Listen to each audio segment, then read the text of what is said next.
Assalamualaikum warahmatullahi wabarakatuh. Pada kesempatan kali ini, kami dari kelompok 2 akan menjelaskan materi tentang metodologi riset dan teori-teori mengenai penggunaan informasi akuntansi dari buku Schroeder dan pasar sekuritas yang efisien dari buku Scott.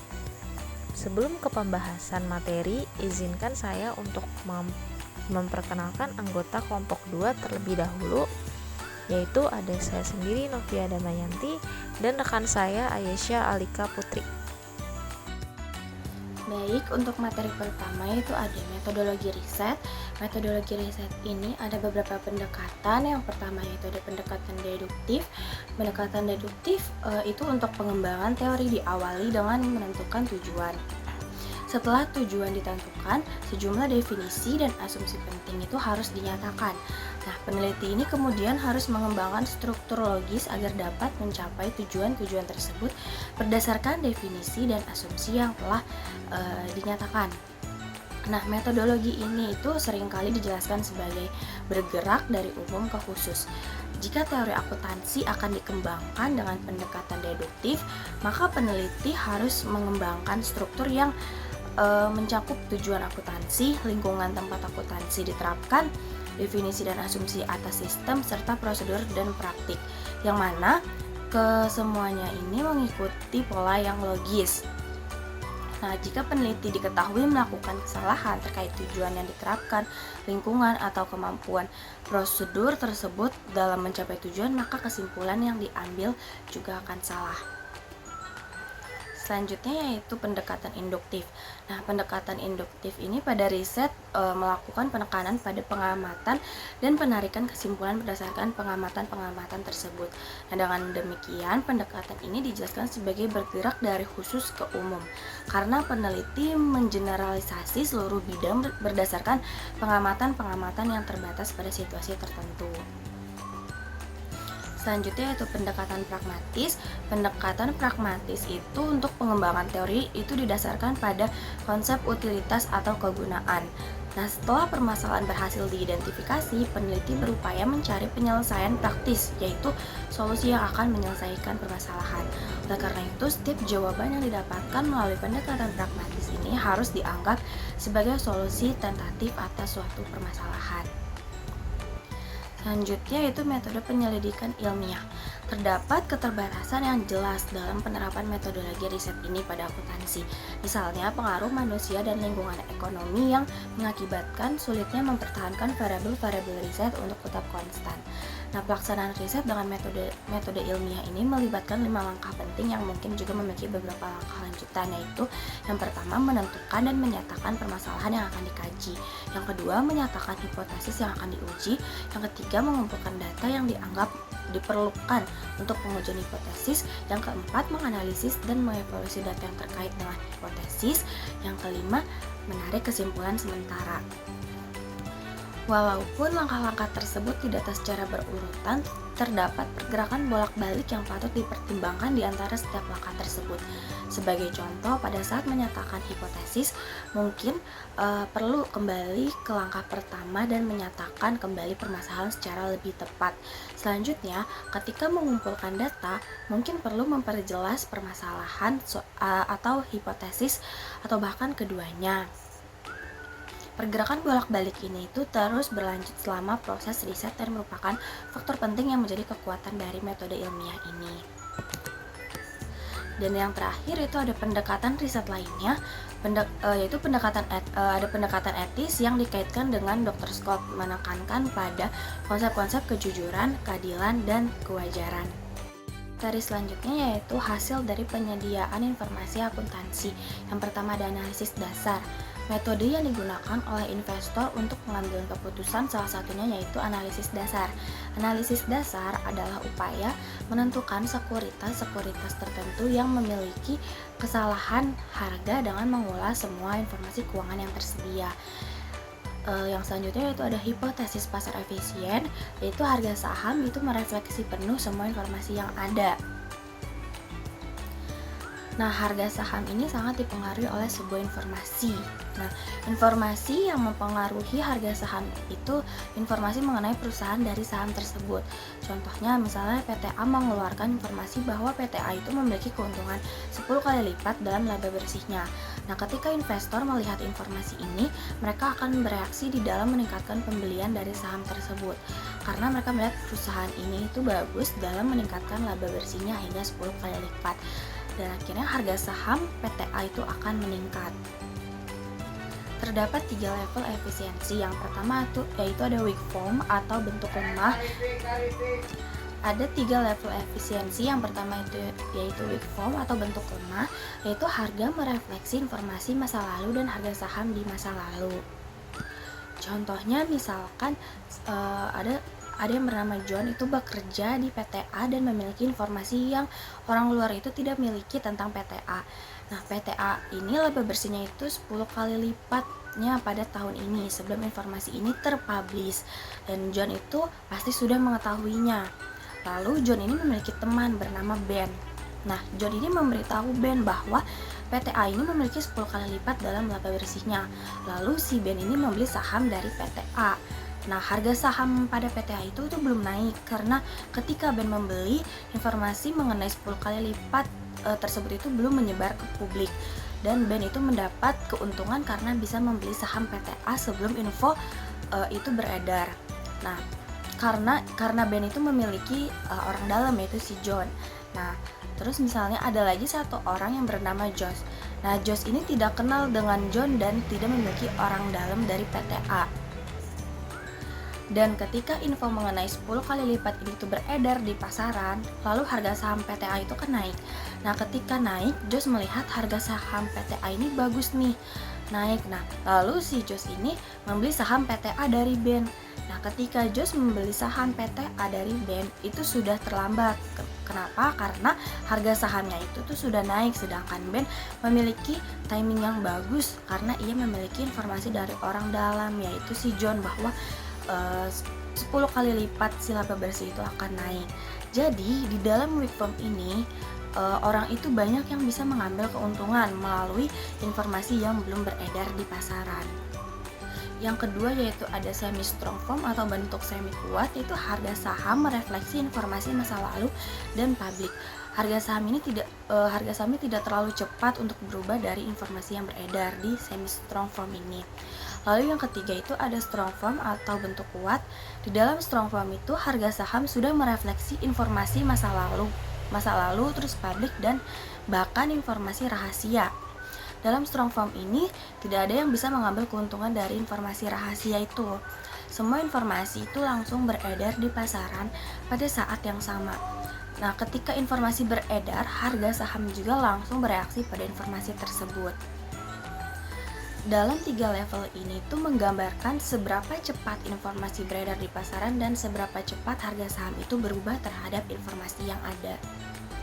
Selanjutnya yaitu ada tantangan riset dari hipotesis pasar efisien. EMH memberikan tantangan riset yang menarik bagi para akuntan.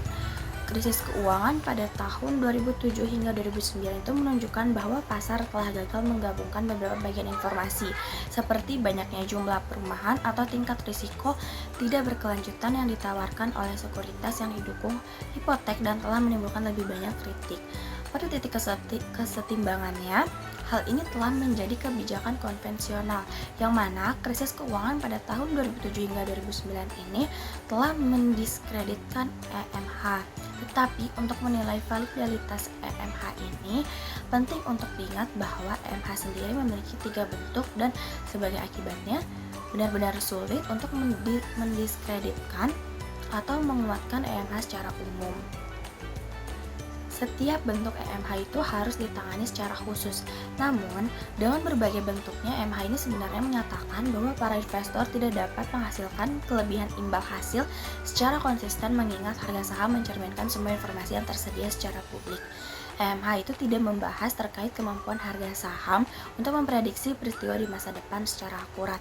Strategi riset harus terus dirancang untuk menguji setiap bentuk EMH agar dapat ditarik kesimpulan yang lebih kuat. Nah, riset ini tuh penting karena bisa memberikan bukti terkait bagaimana informasi mengenai perusahaan bisnis disertakan ke dalam harga sekuritas korporat dan bisa memungkinkan dikembangkannya prinsip-prinsip akuntansi yang berorientasi pada investor. Dan yang terakhir itu ada implikasi riset pasar efisien. PMH ini memiliki implikasi bagi pengembangan teori akuntansi. Beberapa kritikus akuntansi telah memperdebatkan bahwa kurangnya keseragaman dalam prinsip-prinsip akuntansi itu telah memungkinkan para manajer korporat untuk memanipulasi laba dan menyesatkan investor. Nah, argumen ini itu didasarkan pada asumsi bahwa laporan akuntansi itu merupakan sumber informasi yang utama dalam organisasi bisnis. Hasil dari riset EMH menunjukkan bahwa harga saham itu tidak hanya ditentukan oleh laporan akuntansi. Kesimpulan ini telah membuat para peneliti menginvestigasi bagaimana laba akuntansi terkait dengan harga saham. Selanjutnya yaitu perilaku keuangan. Prinsip dasar dari perilaku keuangan adalah faktor-faktor psikologis atau bias-bias kognitif yang mempengaruhi para investor sehingga membatasi dan mendistorsi informasi yang dimilikinya dan membuatnya mengambil kesimpulan yang salah, bahkan jika informasi yang mereka dapatkan itu benar. Beberapa bias kognitif dalam keuangan yang paling umum itu mencakup hal-hal berikut. Yang pertama itu akuntansi mental atau mental accounting. Mayoritas orang memandang secara berbeda nilai dividen dengan nilai keuntungan modal. Dividen dipandang sebagai tambahan penghasilan yang siap dibelanjakan, keuntungan modal biasanya tidak demikian. Yang kedua yaitu ekspektasi yang bias. Orang-orang cenderung terlalu percaya diri dalam memprediksi masa depan. Jika analis sekuritas memiliki keyakinan sebesar 80%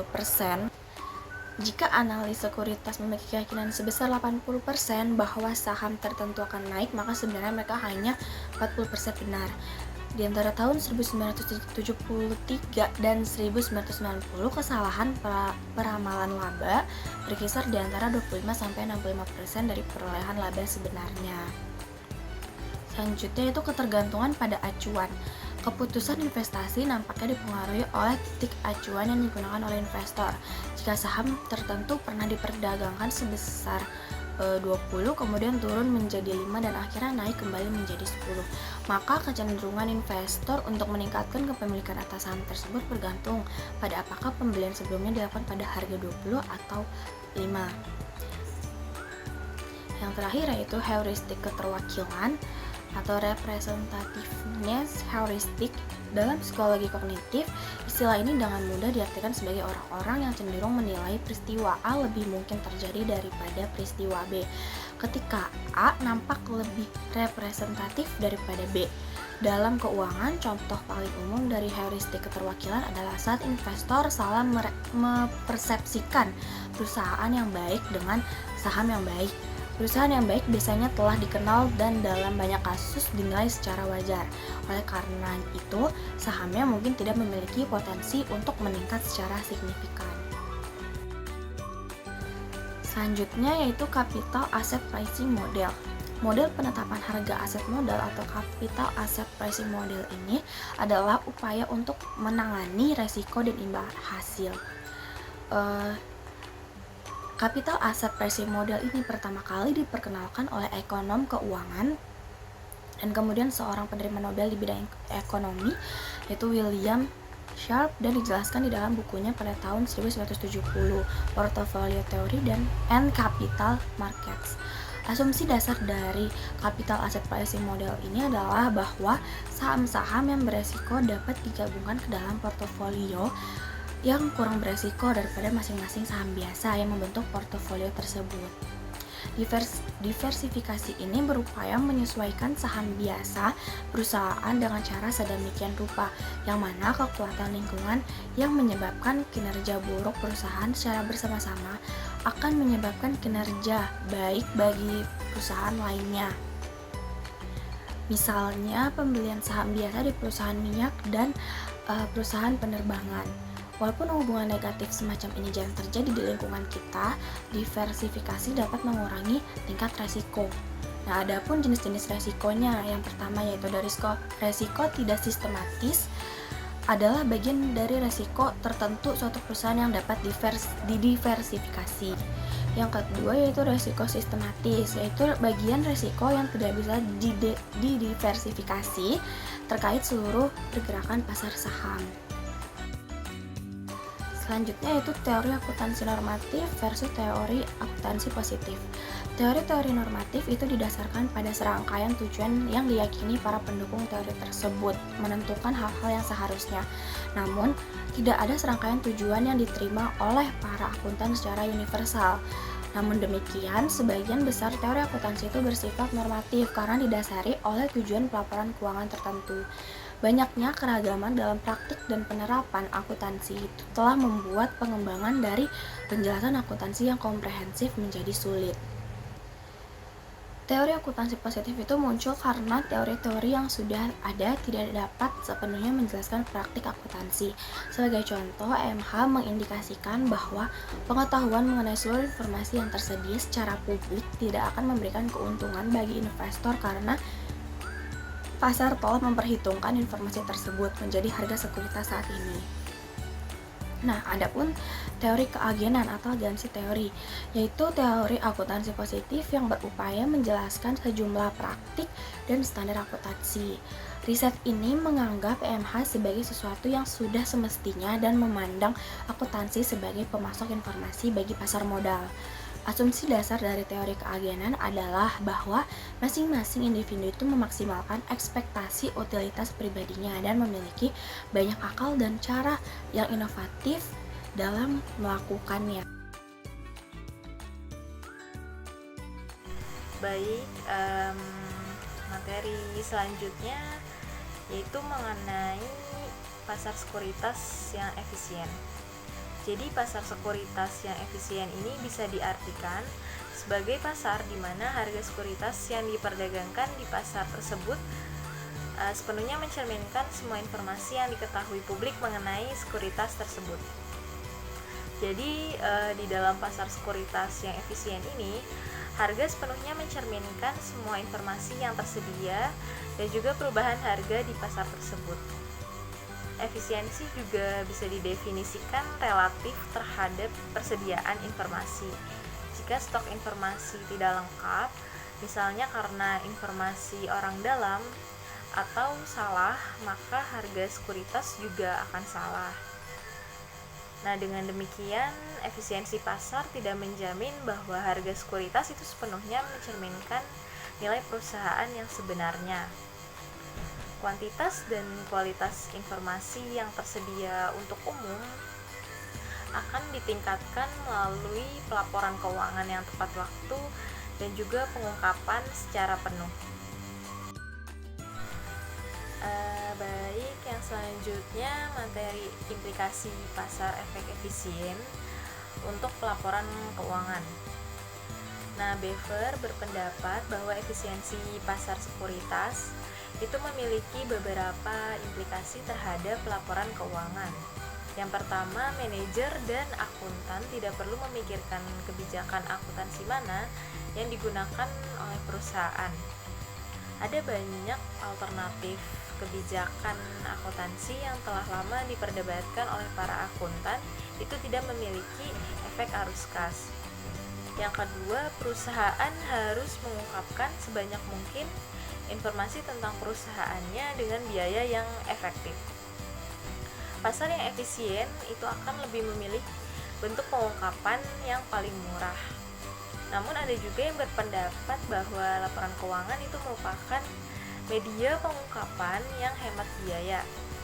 Yang ketiga, perusahaan tidak perlu khawatir terhadap investor ketika memilih kebijakan dan format pengungkapan, karena para investor tersebut terlindungi dari harga, karena harga sekuritas yang efisien itu sepenuhnya mencerminkan semua yang diketahui publik tentang sekuritas tersebut. Selain itu, terdapat berbagai media, misalnya seperti situs web, pengungkapan manajemen, dan lembaga keuangan di mana para investor ini bisa memanfaatkan informasi yang canggih tanpa perlu memahaminya sendiri. Selanjutnya yaitu informasi harga. Meskipun kemampuan harga pasar itu untuk menghitung rata-rata perbedaan individu dalam pemrosesan informasi berada di jalur yang benar, dan proses pembentukan harga di pasar sekuritas jauh lebih kompleks.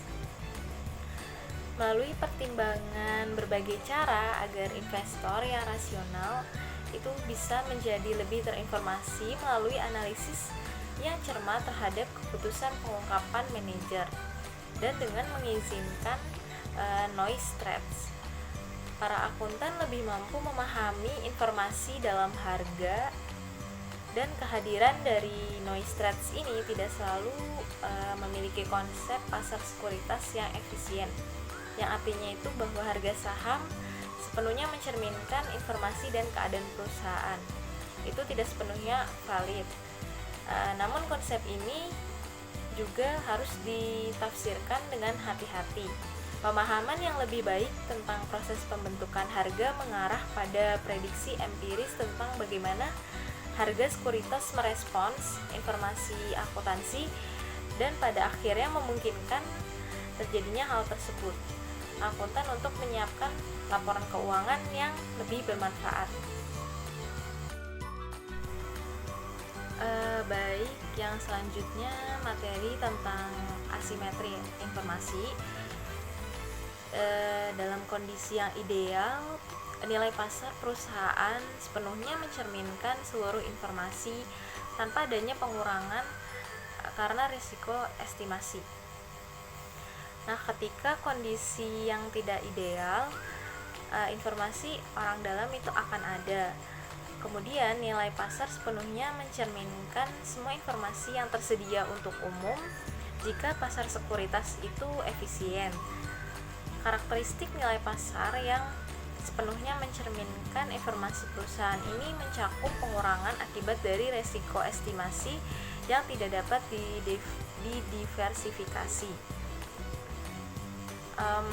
Adapun perbedaan antara nilai fundamental dan harga pasar efisien itu bisa disebabkan oleh informasi orang dalam. Pengungkapan yang lengkap dan juga tepat waktu akan mengurangi informasi orang dalam sehingga pasar sekuritas bekerja lebih baik. Namun karena menghilangkan semua informasi orang dalam itu terlalu mahal, beberapa keuntungan informasi orang dalam dan risiko estimasi itu pasti akan tetap ada.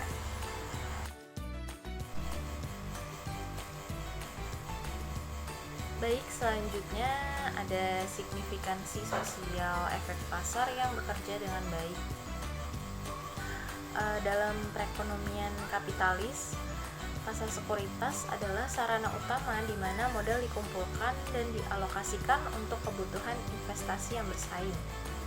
Oleh karena itu, secara sosial diinginkan agar pasar-pasar ini bisa berfungsi dengan baik, yakni jika harga saham mendekati nilai fundamentalnya. Kemudian, perusahaan akan berinvestasi dalam proyek-proyek modal sampai keuntungan marginal dari investasi selanjutnya sama dengan biaya marginal, sehingga menciptakan alokasi modal yang efisien. Pasar akan berjalan dengan baik jika investor mempercayai manajer dan orang dalam lainnya, yaitu jika kekhawatiran mereka terhadap seleksi yang merugikan dapat dikendalikan. Hal ini tentu saja diinginkan oleh masyarakat karena mengingat persediaan modal investasi yang terbatas. Kesejahteraan sosial juga akan meningkat jika modal yang langka itu disalurkan ke berbagai alternatif yang paling produktif. Sekian yang dapat kami sampaikan, kurang dan lebihnya mohon maaf. Wassalamualaikum warahmatullahi wabarakatuh.